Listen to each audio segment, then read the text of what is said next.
Oh, welcome back everyone. We're doing a part 2 of this video because quite frankly, I do not have many ideas, I am unoriginal, and it's a new channel, so cut me some slack, alright? But anywho, Let's stop yapping, let's get straight to the video. Alright, we're starting strong with one by Errol123449. Do not add trees to the end.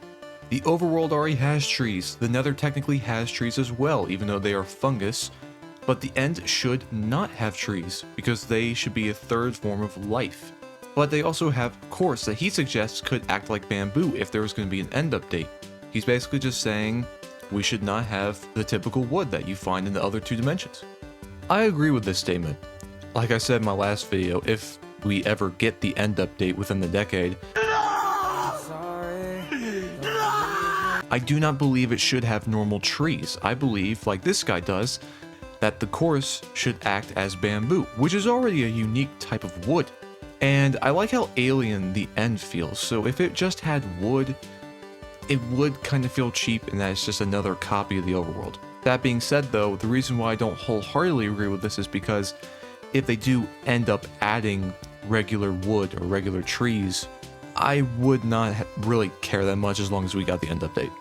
Speaking of other dimensions, Lance the Fat Ass suggests that old Netherrack could be brought back into the game as Bloody Netherrack, slightly polished, and it would spawn in small clusters or veins across the Nether rather than the entire dimension, keeping the new Netherrack that we have now as the base Netherrack. Am I the only one who really likes the old Netherrack texture? I feel like it really fit the vibe of the Nether, and while it was barren back then and the Nether update really added a lot to it, and that the new Netherrack texture is visually a lot better, smoother, I feel like the old one just really fit the eerie vibe. So I would like to see it come back in some sort of way. I'm seeing comments on the post saying that it should be called Grimstone. It should probably be on the bottom of the floor of the Nether, or at the top, maybe just right before the bedrock, which I would not mind. They want to call it Grimstone? That's completely fine to me, because I really liked how it looked. This next one by CS386148 is probably the best one I've ever seen. Shimmerstone caves. These would be small caves always generating underwater at deep slate level. They are rather small, but they provide new ores, block sets, armor trims, and I believe a new dungeon. There's a lot to this. Basically, very small cave, it would provide a new purple stone set and the new ore, that's Shimmerstone and Roughstone. And going to these, you can see the purple block set of Roughstone. And here you can see what the ore would look like. I love how it looks like Fruity Pebbles in its raw form, but when it's smelted, it looks kind of like Mithril. And it makes this glass, it's really beautiful. And then going forward, you can see glowing mushrooms that would be underwater. And here's the dungeon. This would be a drown spawner. And then a further look into the armor trim that it comes with. This post was very long and very detailed, but I love it. It's a very good looking biome. And I think a lot of Minecraft players do not use the underwater caves as often as they should, because that's often where a lot of diamonds are found. With that being said, this cave would be small if it was put into the game, but I love the way that the ore is used, Shimmerstone ore.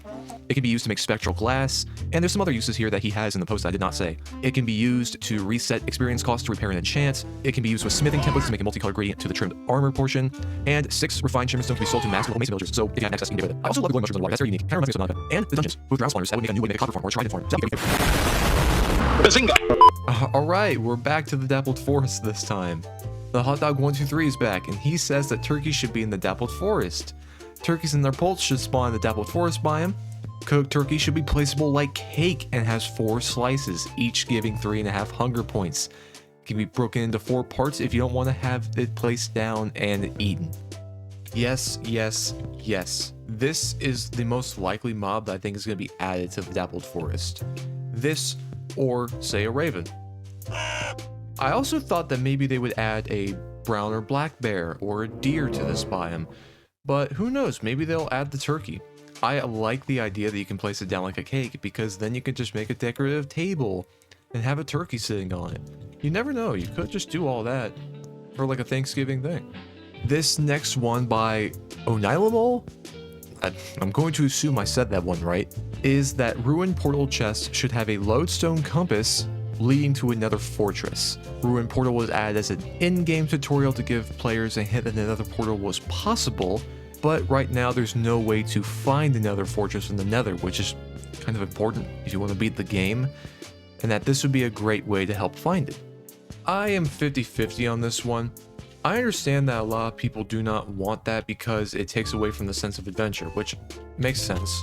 But at the same time, I have had worlds where I've had to go thousands upon thousands of blocks in the Nether just to find the fortress. And sometimes I don't even find that before I end up dying, so it's frustrating to have to go all that way just to not find it and die. I would not be against having a lodestone compass lead me to the Nether fortress, but then again, the sense of adventure that is so familiar with Minecraft, I guess, would feel a bit dimmed if that was added. So, I guess I don't have many strong opinions about this one. If it's added, cool. If it's not, whatever. This next one is by HappyAd4609, and they say that potions and enchanting books should have distinct and unique textures to help differentiate them. Not much else to say, that's pretty much the gist of it, and this is what they look like, both the potions and the books. This one I'm not a fan of at all. I feel like it's not that difficult to tell what potions are what. Yeah, with the books it's a little harder, but you can easily just hover over them and see what they are.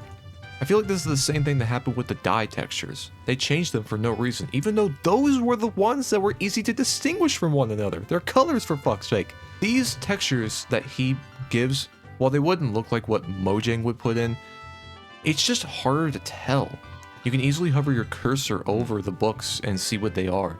The potions, you can tell what most are just based off the color. Strength, invisibility, poison, probably swiftness. The others you may have a harder time with, but I don't know, I feel like this is not really an issue.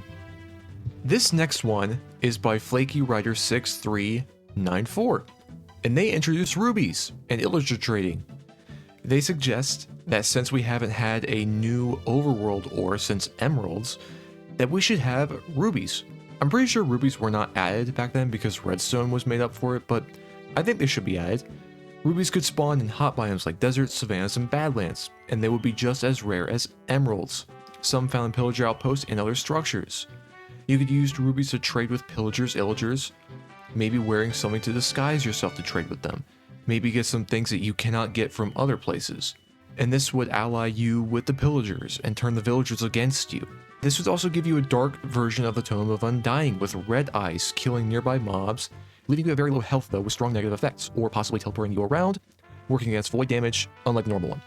Another great idea. This is one that I think really should have been added. I'm not sure why they thought that not adding rubies because redstone was in the game was a good idea, but I would like to see rubies come back as we haven't had a ore in the overworld for a little while.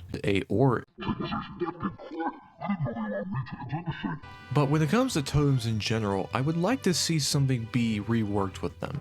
I would like to believe that when you kill an illager, they drop the red Totem of Undying. In order to get the typical one that you find, you have to purify it somehow. Maybe a villager can be added for that, maybe a magician, or maybe even the cleric. When it comes to trading with illagers, maybe you can carry one of the banners in your offhand, and maybe that can let them trust you. Alrighty! Hey yo, what the fuck? This last one is by Skyfall WS Official, Netherite Anvil.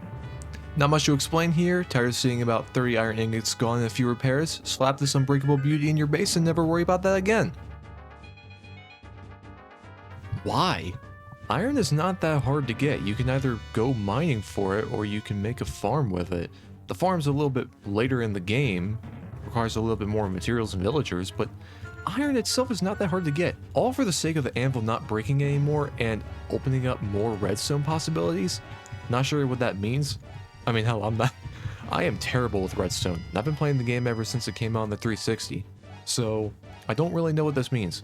I don't see the point in adding a newer, harder to make anvil just for the sake of it not breaking again, and for more redstone capabilities, whatever that means.